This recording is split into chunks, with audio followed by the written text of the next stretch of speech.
আচ্ছা মনিদা, তুমি তো হাঁপাও তো, এত কথা বলো কেন? এত এত কথা বলবে, তারপর হাঁপাবে হ্যাবা হ্যাবা হ্যাবা করে। বলছি জল খাবেন? একটু জল এনে দেবো? ধরা তলে চঞ্চলতা সব আগে নেমেছিল জলে, নিয়ে আয় কেষ্টা, জলটা নিয়ে আয়।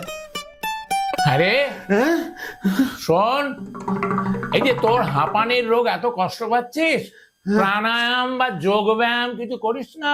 করি তো, প্রাণায়াম করি, হ্যাঁ। কিন্তু ছোটবেলা থেকে হচ্ছে তো, তাই ঠিক থামতে চাইছে না। বড় কবিতা বলার সময় না খুব কষ্ট হয় আমার। এই মনিদা, এই মনিদা, তুই তো অন্তত থেমে থেমে বলতে পারিস। প্যারিস খুব ভালো জায়গা, ফ্যাশন ক্যাপিটাল। আমি তো ভেবেছিলাম একটা ধুতি পাঞ্জাবির দোকান দেবো ওখানে। দোকান? হ্যাঁ, কিসের দোকান? ও জ্যাঠামশাই, কিসের দোকান? জ্যাঠামশাই, আপনার সাথে কিন্তু আমার কথা ছিল, আপনি দোকান দিলে আমি সেই দোকানের ড্যামেজার। ড্যামেজার নয়, ওটা ম্যানেজার হবে কৃষ্ণা। ও শুনুন, আপনি না দাদা বাবুর দাদা বলে না আপনাকে কিছু বললাম না। হ্যাঁ, নইলে আমার ভুল শুধরে দেওয়ার দায়িত্ব একমাত্র দাদা বাবুর।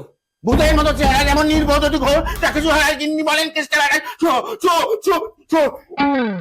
দাদা বাবু, হ্যাঁ, আপনার সামনে আমাকে অপমান করলো, আমার সততার অপমান করলো, আমাকে চোর বললো, আর আপনি কিছু বললেন না তো?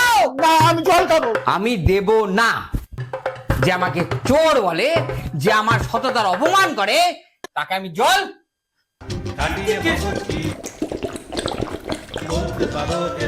দেব না।